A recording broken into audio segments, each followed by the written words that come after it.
I remember that when I was in preschool, back in like early 2013, I remember that I was constantly telling to myself, man, I'm so sick of this. I actually want to learn something. I want to do something. I want to accomplish anything. I want to get new knowledge. I want to grow. Thank God I only have a half a year more to wait when it comes to joining school.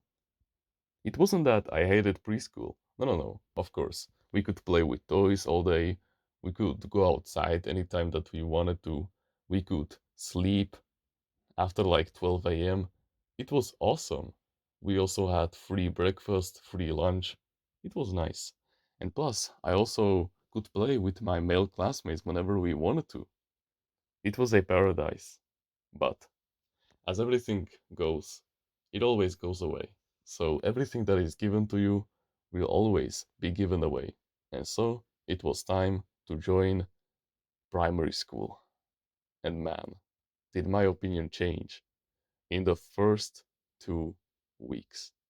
I went from this ambitious little child who was filled with motivation and this like life energy, this zest to accomplish and to dominate school, into being completely repelled by it in an instant.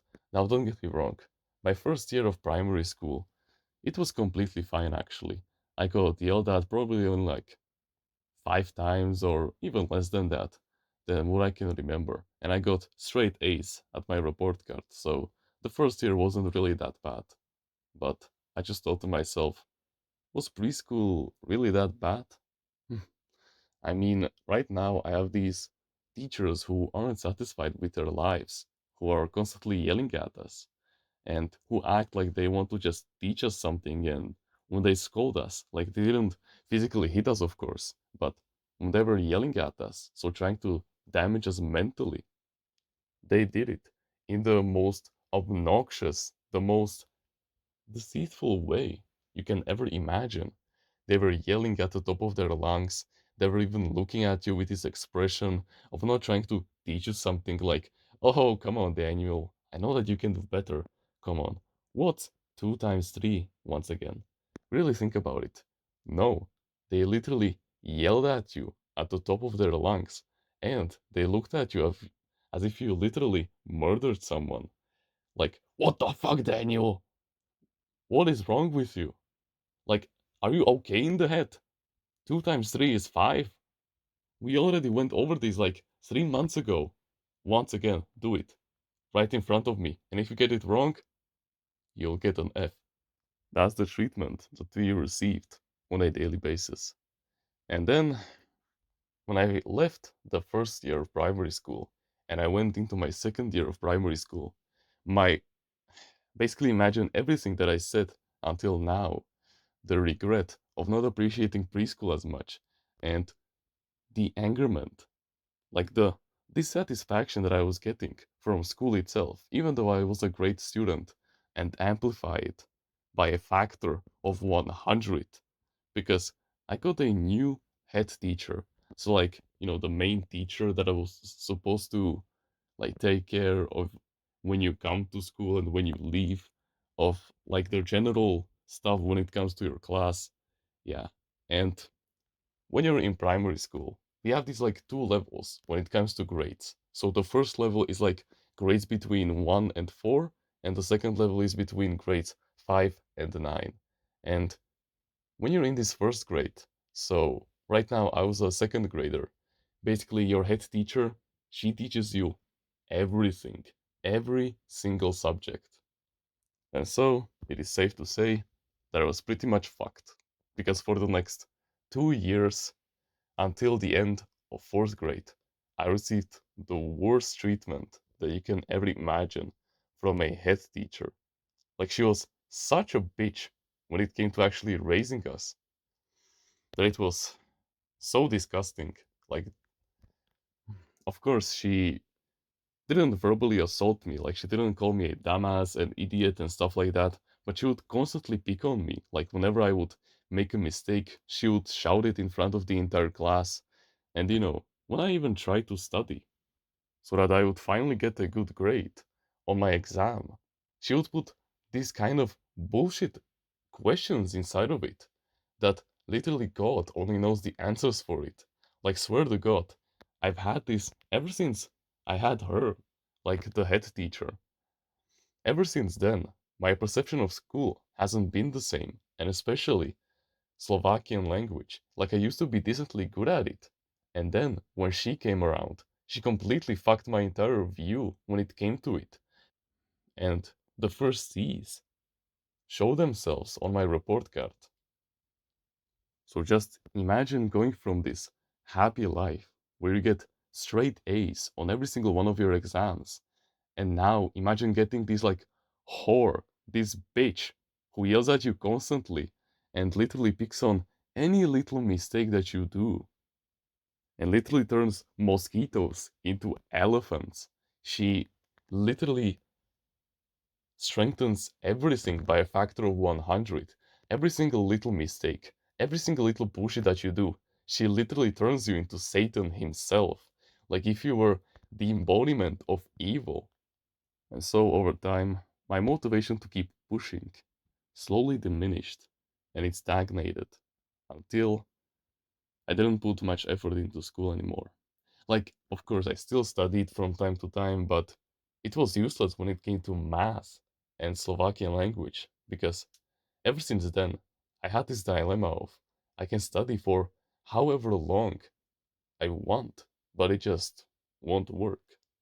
Like, of course, when you think about it, the theories that they teach you in school, they're basically like steps when you think about it, like a literal stairway. And so just how can you get to like level 9 grade of primary school step when you're missing the second, third, and fourth level of primary school?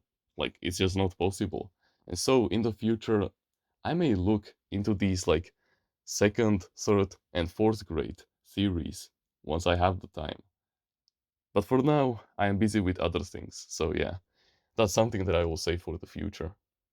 But the one event that completely sealed the deal and that literally made me not want to forgive her for the next like 7 years of my life was, you see, in the fourth grade, we had these swimming lessons that we had to go to. And I was like 10 years old at that time, and I still did not knew how to swim. And especially not with my eyes and my nose holes open. And so I basically asked my mom if she could give me these goggles that would cover my eyes and my nose for me. And so, as we went there, and as we slowly put our stuff away on this like bench, or I don't know what it was, guess what happened? That little, I keep calling her bitch, but she literally was that at the time. She, of course, viewed me as the first guy. She looked at me, and guess what? The first thing that came out of her disgusting mouth was that TR, you aren't allowed to have those. And I told her because my mom told me that if if they say that you can't have it, just explain to them slowly and calmly that you need them because you cannot open your eyes and you aren't comfortable with having your nose holes open whilst underwater. So I just explained it to her and she constantly denied me. Like she just wouldn't let me allow them for the sake of God. Like we could literally fight to the blood and she wouldn't allow me to have them. Because her logic was probably like, oh, if any other of your classmates know how to swim underwater with their eyes open and with your nose holes open, then why can't you?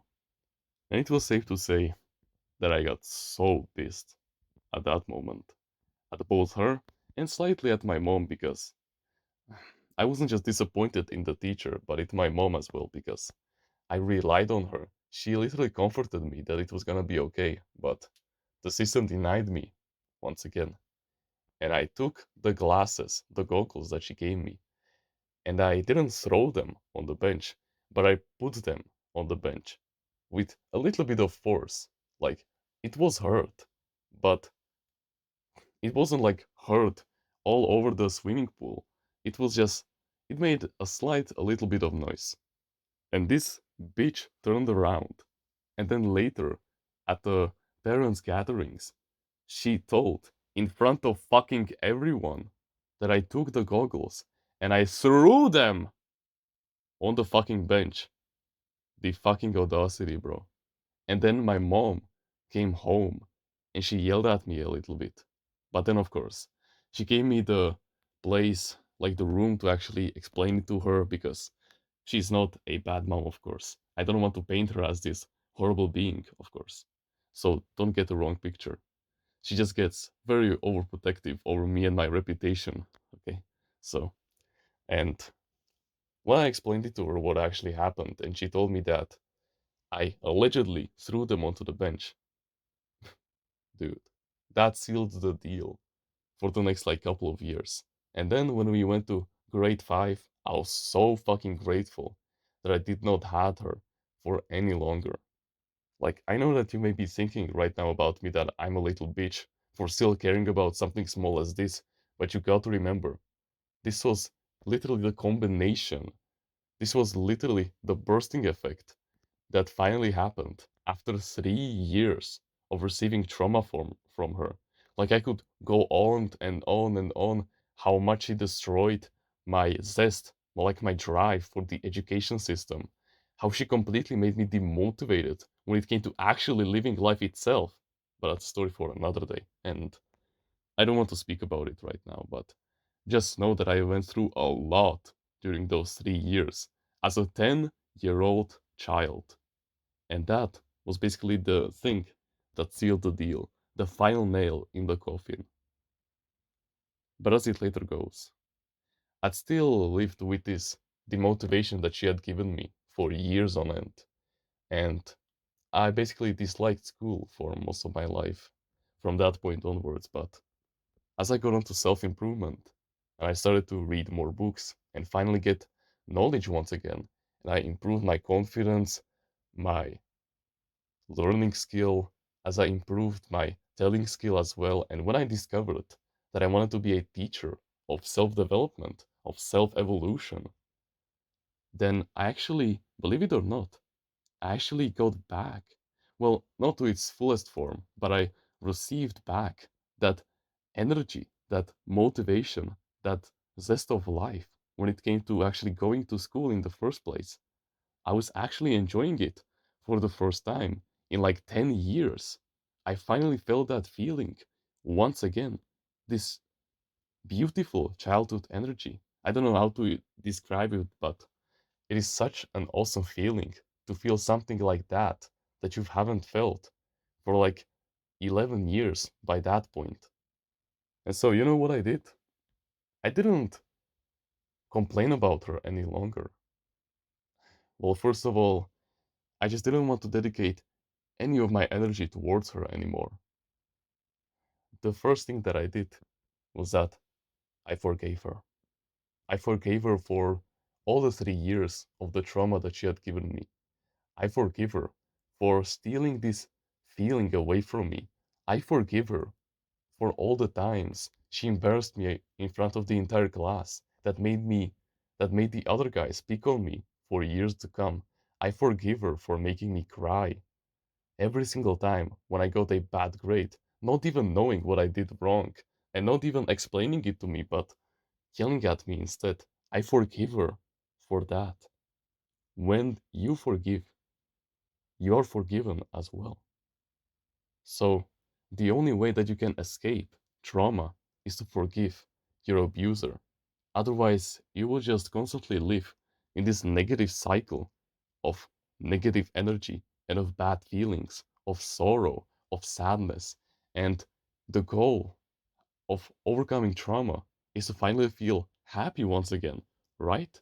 To overcome it, you need to feel some kind of positive emotion. And when you forgive someone for making a mistake, that's a positive emotion.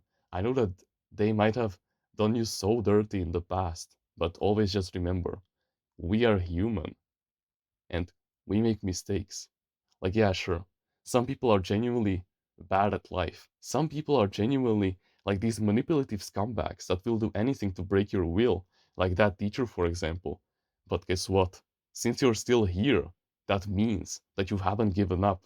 That still means that you still have some kind of this life energy still inside of you. That still means that you have the potential to become the best version of yourself. If you're watching videos like these and willing to take action, when you finally forgive someone after years of abuse, it is such a liberating feeling. You can literally feel your soul getting freed, and you finally have the motivation, the energy to finally grow. And that's what I did in the beginning of my self improvement journey. And when I rediscovered this passion for school, like, I had always hated school, but I still knew deeply inside that I had this zestful energy inside of me when it came to learning, and it got completely diminished by the negative energy that I was receiving from school and from all of these bullshit teachers. And when I reignited that flame, I just felt so fulfilled. And so, when you forgive someone, you are forgiven as well. You are forgiven for all the negative energy that you've outputted as a result from their trauma. Think about it. When they gave you this traumatic experience, something changed inside of you, right? You started smiling less, you started acting less, you became less motivated to improve yourself, the relationships, the wealth, the health that you have. But when you forgive and you are set free, and when you use that energy for productive purposes, like to improve yourself and the outside world, then you understand what I'm trying to say. And so please, as the young man full of potential that I know you are, please forgive your abusers and use that liberating energy for some greater purpose. Because you are better than them. You want the world to become a better place. So make it a better place for yourself and for others also that you care about. Grind hard so that you can overcome them, so that you can start making more money than them, so that you can have a better physique than them, so that your mental health has so much passion. It is so mended that it literally cannot get broken by anything, but by any social media platform. And when you work hard on yourself, like on your purpose in life, on your health, and on your wealth, eventually that 10 out of 10 godly woman that you've been seeking all this time will come to you. And then you won't even think about your abusers anymore. You will literally leave them in the past. So the way that you can overcome trauma is to forgive your abusers, because you have to remember they are just human, and maybe it was meant to happen. Maybe it was meant for you to have your will broken, but that's okay, because now it will just add so much more motivation to your self improvement journey. And I just don't see any reason for why you don't want to harness this energy, for why you don't want to forgive and finally feel liberated and use that energy for something great. The transformation always starts with forgiveness. So please do it and use that energy for something great. If you want to join a community where we discuss our mental health and full of like minded men who share the same values as you, the same likes and dislikes, the same goals as you, who are becoming the best version of themselves every single day, who are working tirelessly to overcome you and to take your place in the race of men, but at the same time, they will give you knowledge and advice whenever you need it. Then you can join our Discord clan in the description. I know that if you're watching videos like these and willing to take action, then I know that you have way more potential than you think you have. I know that you'll find your place in there because we like men like you. So please join us on the path of greatness and of finally being liberated from your negative thoughts. And if you want to learn more about the mindsets that I teach about in this channel and about the mindsets that have completely transformed my life for the better, then just remember something huge is coming. But besides that, you can like the video, you can subscribe if you like, join the email list in the description and get yourself a free ebook about mindfulness. Comment on which part of the video you liked the most and which part of the video you'll implement into your daily life. Don't forget to join the clan, you're still invited, and become a part of the family. And with that being said, keep your eyes peeled and remember, no one is better at being you.